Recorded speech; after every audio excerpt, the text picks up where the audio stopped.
Chapter 8 Sleep, Dreams, and Consciousness, Session 532. Persons vary in the amount of sleep they need, and no pill will ever allow them to dispense with sleep entirely, for too much work is done in that state. However, this could be done far more effectively with 2 rather than 1 sleep periods of lesser duration. 2 periods of 3 hours apiece would be quite sufficient for most people if the proper suggestions were given before sleep, suggestions that would ensure the body's complete recuperation. In many cases, 10-hour sleep, for example, is actually disadvantageous, resulting in a sluggishness both of mind and body. In this case, the spirit has simply been away from the body for too long a time, resulting in a loss of muscular flexibility. As many light snacks would actually be much better than 3 large meals a day, so short naps rather than such an extended period would also be more effective. There would be other benefits. The conscious self would recall more of its dream adventures as a matter of course, and gradually this would be added to the totality of experience as the ego thinks of it. As a result of more frequent briefer sleep periods, there would also be higher peaks of conscious focus and a more steady renewal of both physical and psychic activity. There would not be such a definite division between the various areas of levels of the self. A more economical use of energy would result, and also a more effective use of nutrients. Consciousness, as you know, it would also become more flexible and mobile. This would not lead to a blurring of consciousness or focus. Instead, the greater flexibility would result in a perfection of conscious focus. The seeming great division between the waking and the sleeping self is largely a result of the division in function, the two being largely separated, a block of time being allotted to the one and a larger block of time to the other. They are kept apart then because of your use of time. Initially, your conscious life followed the light of day. Now, with artificial lights, this need not be the case. There are opportunities here, then, to be gained from your technology that you are not presently taking advantage of. To sleep all day and work all night is hardly the answer. It is simply the inversion of your present habits. But it would be far more effective and efficient to divide the 24-hour period in a different way. There are many variations, in fact, that would be better than your present system. Ideally, sleeping 5 hours at a time, you gain the maximum benefit, and anything else over this time is not nearly as helpful. Those who require more sleep would then take, say, a 2-hour nap. For others, a 4-hour block sleep session and 2 naps would be highly beneficial. With suggestion properly given, the body can recuperate in half the time now given to sleep. In any case, it is much more bracing and efficient to have the physical body active rather than inactive for, say, 8 to 10 hours. You have trained your consciousness to follow certain patterns that are not necessarily natural for it, and these patterns increase the sense of alienation between the waking and dreaming self. To some extent, you drug the body with suggestions, so that it believes it must sleep away a certain amount of hours in one block. Animals sleep when they are tired and awaken in a much more natural fashion. You would retain a far greater memory of your subjective experiences, and your body would be healthier if these sleeping patterns were changed. 6 to 8 hours of sleep in all would be sufficient with the nap patterns outlined. And even those who think they now need more sleep than this would find that they did not if all the time was not spent in one block. The entire system, physical, mental, and psychic, would benefit. The divisions between the self would not be nearly as severe. physical and mental work would be easier, and the body itself would gain steady periods of refreshment and rest. Now, as a rule, it must wait, regardless of its condition, at least for some 16 hours. For other reasons having to do with the chemical reactions during the dream state, bodily health would be improved, and this particular schedule would also be of help in schizophrenia and generally aid persons with problems of depression or those with mental instability. Your sense of time would also be less rigorous and rigid. Creative abilities would be quickened, and the great problem of insomnia that exists for many people would be largely conquered. For what they fear is often the long period of time in which consciousness, as they think of it, seems to be extinguished. Small meals or snacks would then be taken upon rising. This method of eating and sleeping would greatly help various metabolic difficulties, and also aid in the development of spiritual and psychic ability. For many reasons, physical activity at night has a different effect upon the body than physical activity during the day, and ideally, both effects are necessary. At certain times during the night, the negative ions in the air are much stronger or numerous than in the daytime, for example.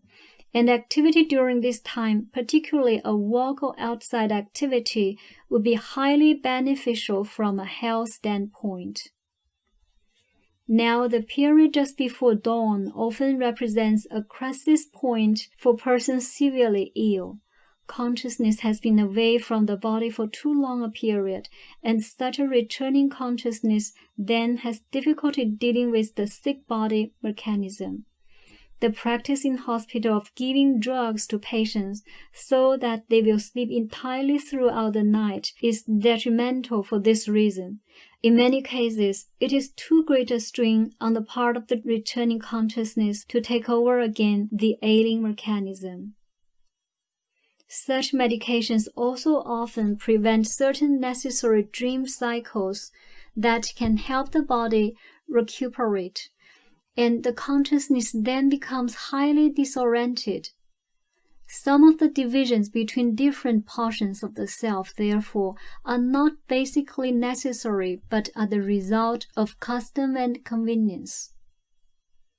In earlier periods of time, even though there were no electric lights, for example, sleep was not long and continuous at night, for sleeping quarters were not as secure. The caveman, for example, while sleeping was on the alert for predators.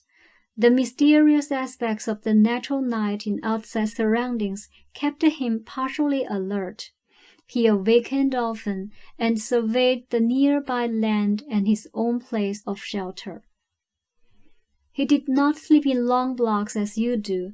His sleeping periods were instead for 2 or 3 hours, stretched through the nighttime from dusk to dawn, but alternated by periods of a high wakefulness and alert activity.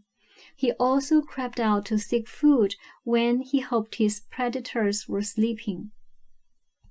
This resulted in a mobility of consciousness that indeed ensured his physical survival, and those intuitions that appeared to him in the dream state were remembered and taken advantage of in the waking state.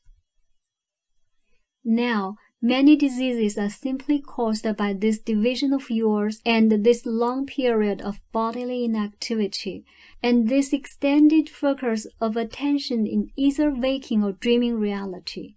Your normal consciousness can benefit by excursions and rest in those other fields of actuality that are entered when you sleep, and the so-called sleeping consciousness will also benefit by frequent excursions into the waking state.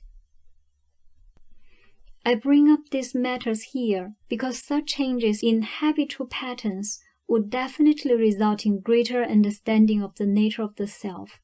The inner dreaming portions of the personality seem strange to you, not only because of a basic difference of focus, but because you clearly devote opposite portions of a 24-hour cycle to these areas of the self. You separate them as much as possible. In doing so, you divide your intuitive, creative, and psychic abilities quite neatly from your physical, manipulative, objective abilities. It makes no difference how many hours of sleep you think you need. You would be much better off sleeping in several shorter periods, and you would actually then require less time. The largest sleep unit should be at night, but again, the efficiency of sleep is lessened and disadvantages set in after 6 to 8 hours of physical inactivity. The functions of our hormones and chemicals and of adrenal processes in particular would function with far greater effectiveness with these alternating periods of activities as I have mentioned. The wear and tear upon the body would be minimized, while at the same time all regenerative powers would be used to the maximum. Both those with a high and low metabolism would benefit. The psychic centers would be activated more frequently, and the entire identity of the personality would be better strengthened and maintained. The resulting mobility and flexibility of consciousness would cause an added dividend in increased conscious concentration, and fatigued levels would always remain below danger points. A greater equalization, both physical and mental, would result. Now, such schedules could be adopted quite easily. Those who work the American working hours, for example, could sleep between 4 to 6 hours an evening according to individual variations, and nap after supper. I want to make it plain, however, that anything over a 6 to 8 hours continuous sleeping period works against you, and a 10-hour period, for example, can be quite disadvantageous. On awakening often then, you do not feel rested, but drained of energy. You have not been minding the store. If you do not understand that in periods of sleep your consciousness actually does leave your body, then what I have said will be meaningless. Now your consciousness does return at times to check upon the physical mechanisms and the simple consciousness of atom and cell. The body consciousness is always with the body, so it is not vacant. But the largely creative portions of the self do leave the body, and for large periods of time when you sleep. Some cases of strong neurotic behavior result from your present sleeping habits. Sleepwalking to some degree is also connected here. Consciousness wants to return to the body, but it has been hypnotized into the idea that the body must not awaken. Excess nervous energy takes over and rouses the muscles to activity, because the body knows it has been inactive for too long, and otherwise severe muscular cramps would result. The same applies to your eating habits. By turn you overstuff and then starve the tissues. This has definite effects upon the nature of your consciousness, your creativity, your degree of concentration. Along these lines, for example, you do literally starve your bodies at night and add to the aging of your bodies by denying them food throughout those long hours. All of this reflects upon the strength and nature of your consciousness. Your food should be divided within the 24-hour period, and not just during the times of wakefulness. That is, if the sleep patterns were changed as I suggest, you would also be eating during some night hours. You would eat far less at any given meal time, however. Small amounts of food much more frequently taken would be much more beneficial than your present practice in physical, mental, and psychic terms. Changing the sleep patterns would automatically change the eating patterns. you would find you were a much more united identity.